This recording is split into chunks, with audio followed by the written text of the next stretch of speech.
The king in the north! The king in the north!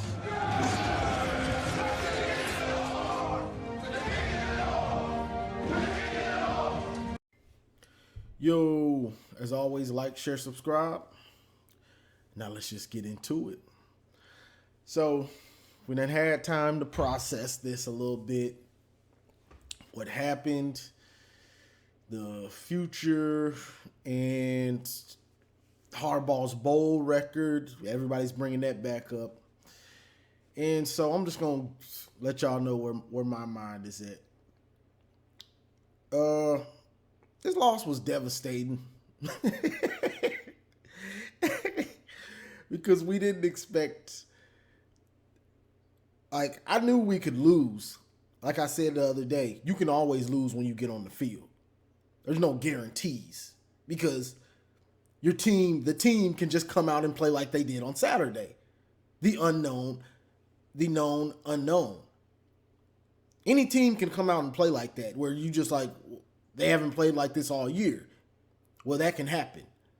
So, but the thing is, you know, the run defense, they ran for like 260. I didn't expect that. You know what I'm saying? I didn't expect JJ to throw 2 pick sixes.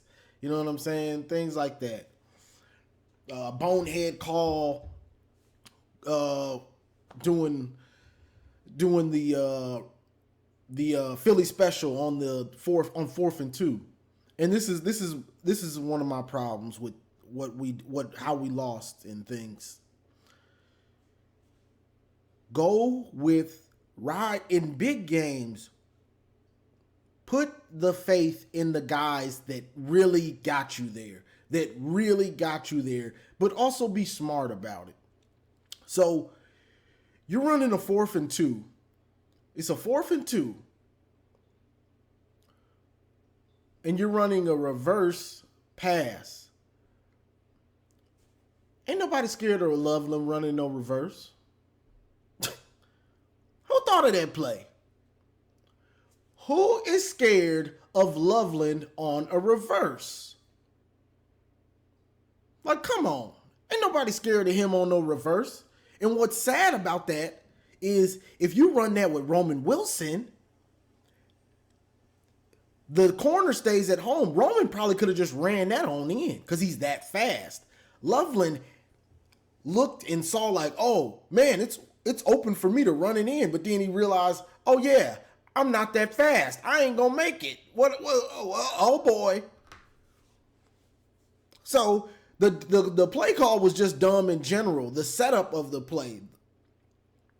You don't run that with somebody slow because he's not a threat to run it in 10 yards back. He's not a threat to run it in. You run that with Roman Wilson. Like, put the ball in the guys that got you here, but be smart about it. Be smart about it. Yeah, Loveland helped us get there, but why are you running a reverse pass with him? He's slow. He's not a threat to run it in. So that's just that on that. Like, if you run that with Roman Wilson or something, I feel like the play works better. Even Cornelius Johnson, Ronnie Bell, anybody that's fast. Loveland's fast for a tight end, but against real skill players, he's still slow. So that's that. Riding guys that got you there. Mullins ain't barely did much. I mean, on defense, he played more. Offense, he hasn't done much. He might have 1 or 2 touchdowns or whatever. But he ain't did enough for you to. The spot in the game is just too crucial. And on that on that 1st and goal, when the Roman Wilson touchdown got called back, you're on the inch line. Why you so scared to leave that ball in JJ hands? I live and die with JJ. I live and die with him because he's a big part of what got us here. So I'm going to live and die with what he does because we ain't going to win some games without him. So I'm going to live and die with that man. Because he got us. He helped us get us here. Mullins on offense, he did not. He did not. So I'm not going to be giving him crucial carries when I could leave it in the quarterback's hands. He touches it every play, and QB sneak it. And Mullins, you still in on this, but you're going to push him in. QB sneak. So I don't get the trying to put these guys, putting the ball in players' hands that haven't touched it in the big. This is the big time. This ain't. We're up 20 in the Big Ten championship. All right, let's hand it to him and he gonna get on. No. This is a crucial time in the game. We've already been punched in the mouth. We're already making mistakes. They just cheated us out of a touchdown. Let me go on QB sneak this and get this in so we can win this game and stop playing around. That handoff, and this ain't on JJ at all. Khalil Mullins looked like he didn't know what was going on. This dude went up to the line, and I didn't get to talk about this like I wanted to, but let's remember what actually happened on that play. That man didn't even grab the ball. The man he saw that they pushed, that TCU got a great push, and this dude didn't even lock in on the ball. Bro, what are you doing? You know what he's doing? Pressure bust pipes. He's in a situation he ain't been in all year. In the championship, in the playoff, trying to get a crucial touchdown when we're playing uncharacteristic. He ain't the dude to be giving that ball in that time. He just ain't. And there's no reason to. You're on the inch line. QB sneak it. Learn from what TCU. You see how TCU, they lost in the Big Ten, in the Big 12 championship because they didn't do that. They didn't just run a QB sneak and with Duggan, their guy that got them there. They learned from that. And every time it was 4th and 3rd and any short yardage where it was 1 or a half a yard, QB sneak Duggan, and we're going to put somebody behind them. They learned that mistake. So let's just hope Harbaugh learns from his mistakes, because it was just unacceptable. There was no need. You don't need to hand the ball off when you're that close to the goal line. When you're on any short yardage, inches, TCU showed you how to do it. You put somebody behind him, behind the quarterback, you get under center, and you have that other player push the quarterback and get the yards. It's almost guaranteed to work. So that's just that. You just got to learn that that's what you do. It's obvious. They're going to let you put somebody behind them and let them push them. You're a fool not to use the play now. That's just stubborn. So let's see. As far as the defense, I think some changes need to be made on the defense. Not Mentor. Mentor's a stud. He just called a bad game. Got too blitz happy and blitzing too many guys. You don't have to blitz 3 guys.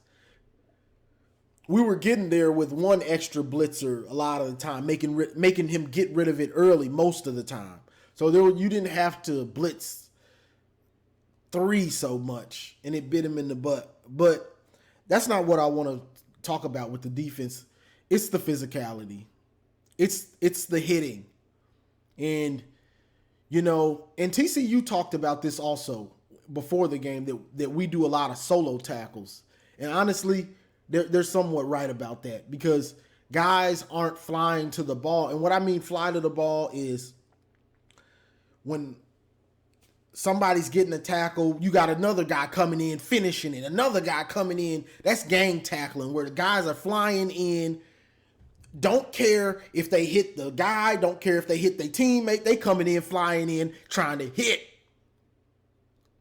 And they ain't hitting. And I talked about this earlier in the year, and then I just kind of let it go because I was beating a dead horse. But you can see it. All that arm tackling, and they getting extra yards. Dudes not flying up, hitting. You have to be physical. The physicality has to get up to the next level, and these guys got to hit. I'm not sure. And something else I noticed. Who's the safety coach is Jay Harbaugh. Jay Harbaugh shouldn't be coaching any important skill position. He just shouldn't. Special teams, that's fine. You do special teams, that's all you, my dog. You was a running back coach. Nope, you shouldn't be. Special teams is all he should be coaching. Analyst, special teams. That's him. He shouldn't be coaching no quarterbacks, no linemen, no wide receivers, no running backs, no safeties, linebackers, nobody. He shouldn't be coaching none of them. He just shouldn't. So he shouldn't be coaching the safeties. And I can say the safeties, to me, somewhat took a step back, especially R.J. Moden, playing the ball deep. Now, that could be Jay Harbaugh, but if you coaching them, I'm looking at them. And what I noticed, and this is just an urgency thing, when TCU was,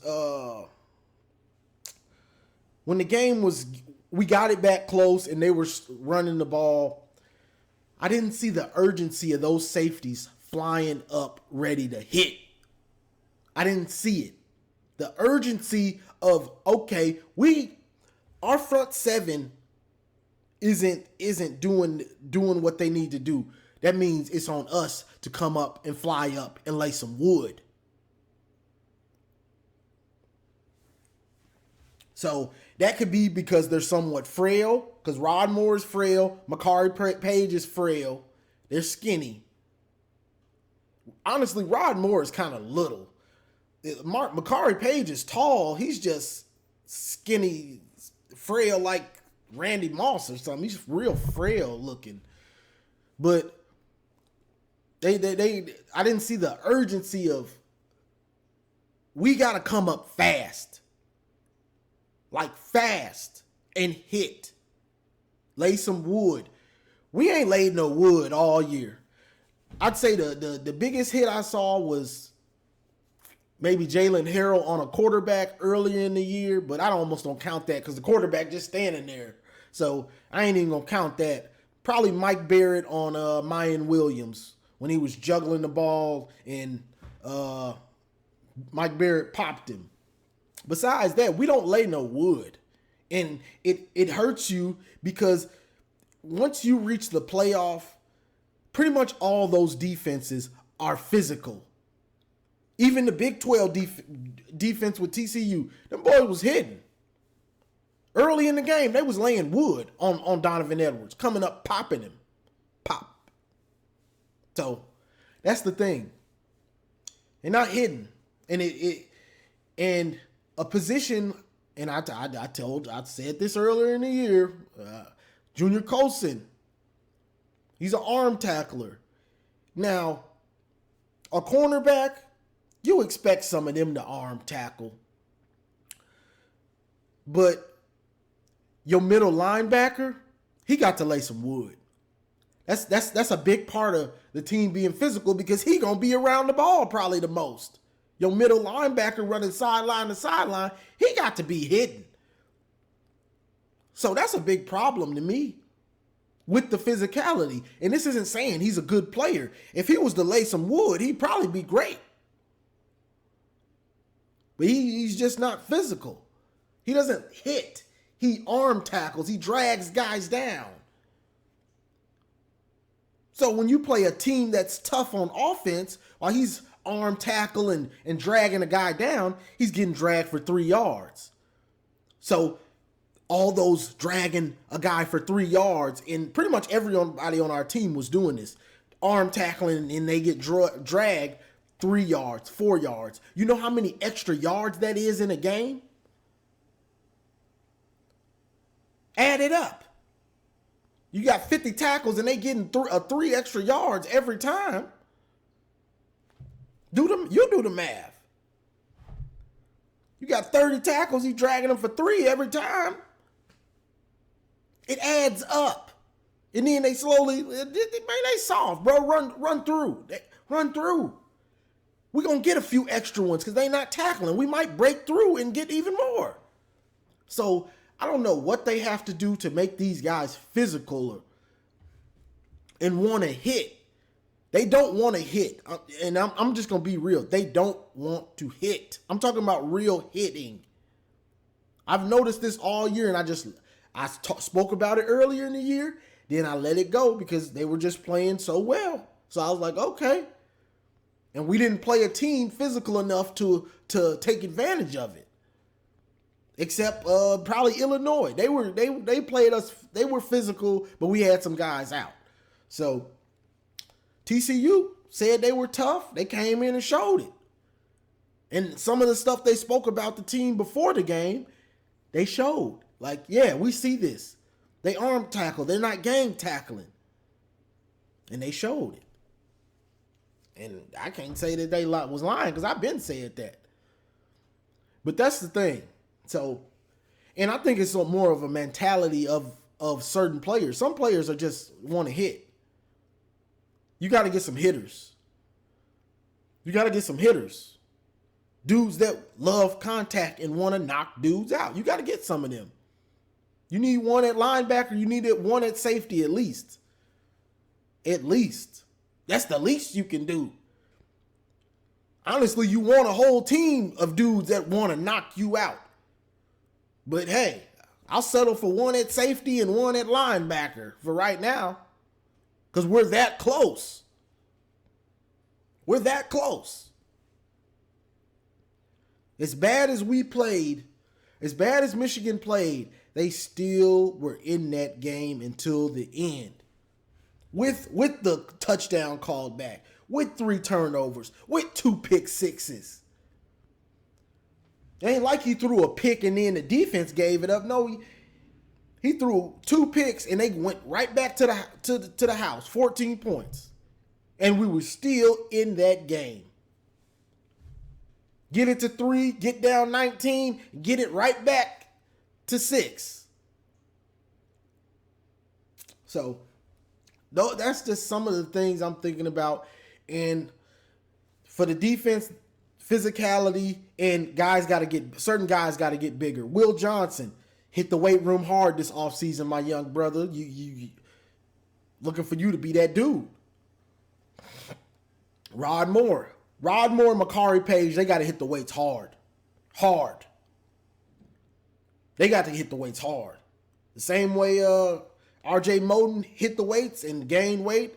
I don't know if that hurt him or what, but regardless, you got to get your body prepared to lay some wood. You playing safety. So those guys got to get put on some weight. Sainer still, you too, put on a little more weight. But he played well. Honestly, he did play well. Offense. It's time to put the reins to JJ. Because, and when I say put the reins, that doesn't mean we're not going to run the ball. That just means you expect him to lead you. Like, you're going to run the ball, but you're going to get him his reps and honestly, just put the ball in his hands more and get him ready because he needs the reps. He needs the reps. He needs to see these different coverages. He needs to see these different blitzes. Give him the reps and so he can understand what he has to do in these games and understand the downs and distance of when to go get the 3 yards or when to wait and see if he can get the big play. Understanding how to control a game with his arm or with his legs. It don't matter how you control the game, just control it. That's what I don't think he's understanding just yet. He still wants to I'm gonna go get this big play. No, sometimes you don't need the big play. We just need the change to keep moving. Go get them yards, my dog. Go get them yards. And that'll only happen after he's had been in the situation after situation of doing it. But he has to have the ball in his hands to do that. If Blake and Donovan always are getting the ball, he ain't gonna get those growing pains. So when he's in a big game and it's close, those mistakes can still happen because he's still learning. You see, the most important player, and we all know this, is the quarterback. So you want to ride those backs, those teams. If you just ride your backs, teams will stack the line, and somebody's gonna be able to stop it. I'm trying to tell people think when we have this good running game that we just gonna run over everybody. Somebody's gonna be able to stop it. It's just foolish for you to think otherwise. Somebody's gonna say, "No, we're gonna stop this. We're not going to let that beat us. We're going to make that quarterback beat us that they've been hiding, that they've been protecting." Take the training wheels off this dude.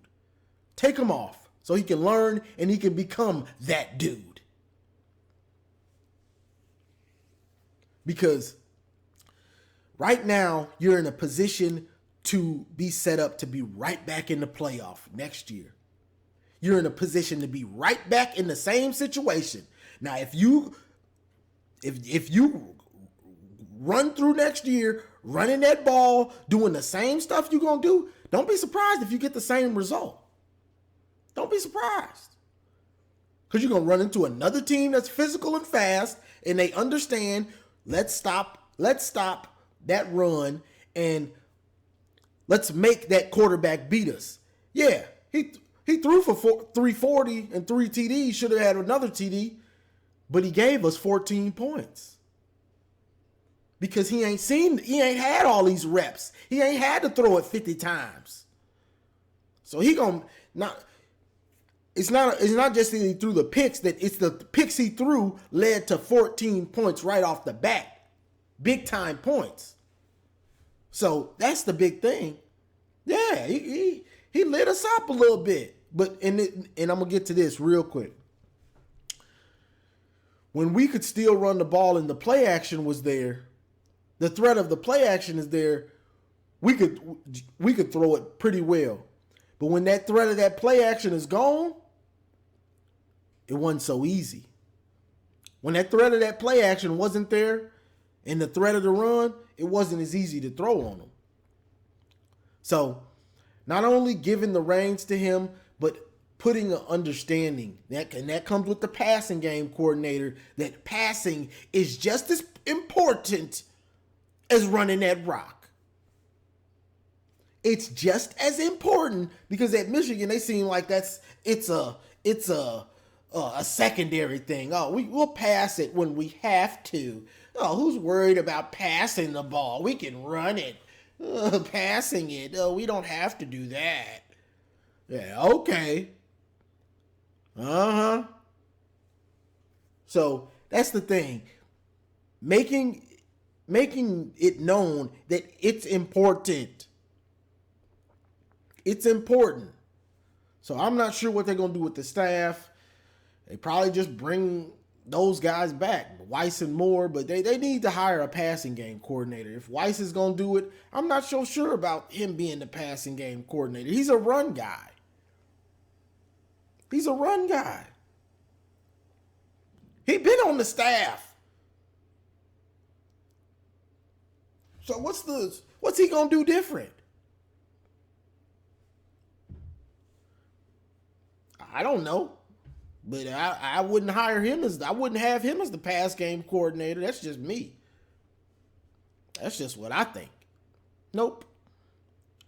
I looked through these guys' resumes and I wouldn't have him as the pass game coordinator. He's a run guy. Let's see. Receivers, Ron Bellamy, you're out of here. You can stay on the staff, but you ain't the receiver coach. Nope. I'd get somebody else that knows what they're doing, or that knows how to get the most out of these receivers. So receivers showed up. I can't front. They showed up in this game, but too many games during the year they didn't. So if I have to give you a grade, I'm gonna give you a C-, and that's being generous. That's being generous. So you're out of here. I don't care about this. What's the point of having a good recruiter if he can't maximize their potential? Oh, he's a good recruiter. Okay, what does he do when he gets them?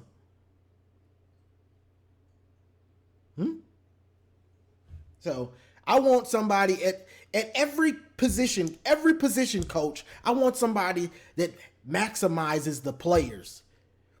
Gets the most out of the players. Every year that they're there under that coach's tutelage, he gets better. That's coaching. That's a position coach. People can say, oh, Mike Hart didn't do this. What are you talking about? Since we've gotten Mike Hart, Haskins got better. Blake gets better every year. Donovan's got better every year. Go from freshman to sophomore, they're having jumps. Sophomore to junior, they're having jumps. I rock with him. Sharon Moore, the offensive line, seems to get better. I'll rock with him. Jay Harbaugh, you shouldn't be coaching any position. You're out of here. Guys don't get better.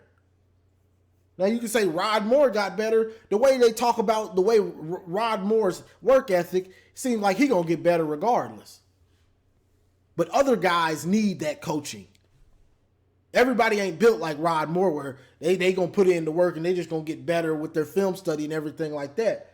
Everybody's not built like him. Some of these guys, they really do need that coaching.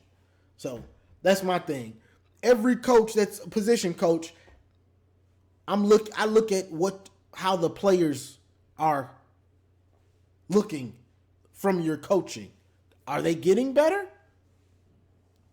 Receivers, I didn't really see it this year. All right, Ron Bellamy. That's just how I feel about it. But you know what I mean, everybody got their own opinion. But to me, those things I just said about the defense, the offense, those are the things in Harbaugh has to continue. Now, I know people are going to say, I'm going to go and talk about Harbaugh, then I'm going to finish this. I know people are going to say Harbaugh's bowl record and things like that. But this is the only reason.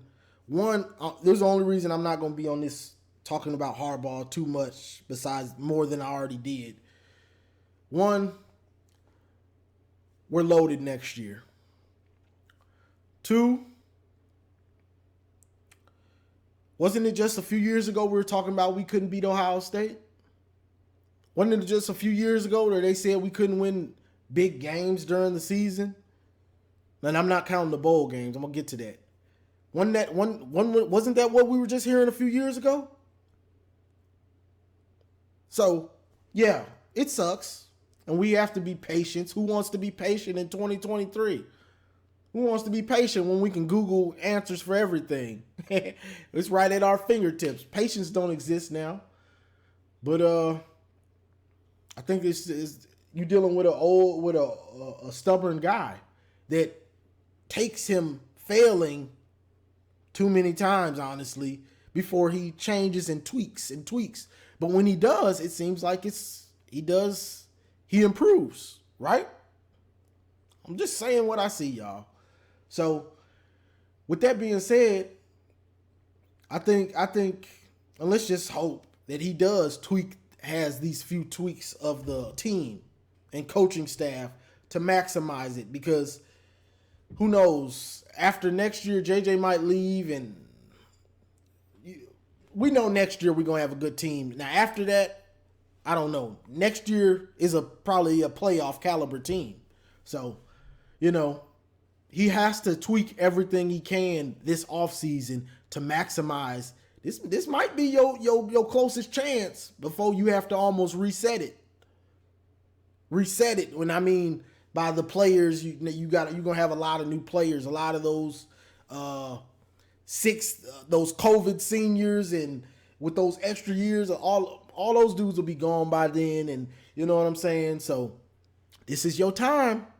You might got 1 or 2 more years where the team is coming in and the expectation is playoff. So that's the thing. But I just want to remind people that it was just a couple years ago, we can't win big games. We can't win the big game on the road. We can't beat Ohio State. You don't hear that no more. So now it's moved to the bowl games. What are you, 1-7 or 1-6 in bowl games? And it's a fair criticism. I ain't saying it ain't a fair criticism, but let's hope he hears the criticism and understands, okay, what am I doing wrong so my team, what am I doing wrong that my team isn't coming out sharp in the bowl games? What am I doing wrong? We were more relaxed last year, and we were happy to be there, and we were going to the beach and stuff last year. This year we were more serious and stayed and had preparation.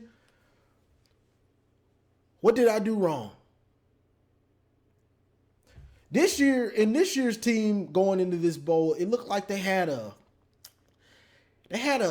quiet confidence. No, I wouldn't say it was quiet. They just had a confidence to them. Maybe they were too confident. Honestly, and that's probably what it was. I think they were too confident and somewhat like the rest of us that they were going to be able to run that ball down TCU's throat with that 3-3-5. That's what it was. I think that's what it was. They had an overconfidence to themselves thinking about that 3-3-5. And honestly, I can't blame them, but when you own that field, you can't take anyone lightly. Because when you take someone lightly, they'll outwork you. They'll out-physical you. Because they're burning with a desire to show you you're wrong. They're coming with a desire to show you you're wrong. You think you're more physical than us? We're going to show you wrong. You think you're faster than us? I'm going to show you wrong. So that's the thing. When you play on a team that has a burning desire to show you you're wrong, similar to us against Ohio State all these last couple years, burning desire to show them they're wrong about Michigan. And TCU came out with that same kind of mindset. Y'all talking about we in a 3-3-5, we going to show y'all we wrong. You're wrong. We going to show y'all we're physical and we're fast and we got what it takes. And they hit us in the mouth. And we're consistently ready to counter us. So that's what it is. No matter who we play, because we could make it the playoff next year, and it could be a team that we expect that just has a horrible defense, and then we gonna run it down their throat. Boy, y'all better just be ready, regardless. Like, we ain't taking them for granted just because they in a 3-3-5. You know what I'm saying? You can't take nothing for granted on that field because you don't know how hard that other team is working and how bad they want to beat you. When a team wants to beat you bad and wants to show the world that they're something better than everyone thinks they are, it's a hell of a motivator. So that's just it right there to me on the mindset of that team in that before that game and going into that game. And let's just hope Harbaugh makes those tweaks because the team is there. Like, it's loaded for next year, offense, defense. They just need to be They just need to be more physical on defense, and that's as far as hitting. Gang tackling and hitting. It has to go up. And on offense, you got to get JJ ready and put the reins on him. You put the reins on him, and that's in the run game, pass game, everything goes around him. We're going to run him. And JJ, you got to put on some weight. We're going to be back next year. I know he said we'll be back. Well, you go back in the weight room, brother. JJ has to get in the weight room so they can trust to run him and he ain't going to get knocked out or something. But you saw in the second half when he was running that ball, what did he do? He was eating up yardage. So, but he's got to put on the weight to protect himself. He's too skinny. Some of these dudes, and I don't know if it was because of the shoulder, because he looked about the same size as last year. You got to put on about 15, at least 10. You about need 15. You got to put on that weight, bro. You got to put on that weight. So, that's all I got for this one, y'all. I just wanted to give my thoughts on some of this. I know this was a long one, but honestly, I could go longer. I could go longer, but I ain't going to do it to y'all. So that's just some of the things that I was thinking about. I'll probably make another one of these until I've detoxed. But that's all I got for this one, y'all. I would be going live, but my computer right now is acting dumb where it refuses to pick up my Wi-Fi and it won't connect to it. So that's why I haven't been going live. But as always, like, share, subscribe, and as always, go blue. It's great to be a Michigan Wolverine. It's great to be a Michigan Wolverine. It's great.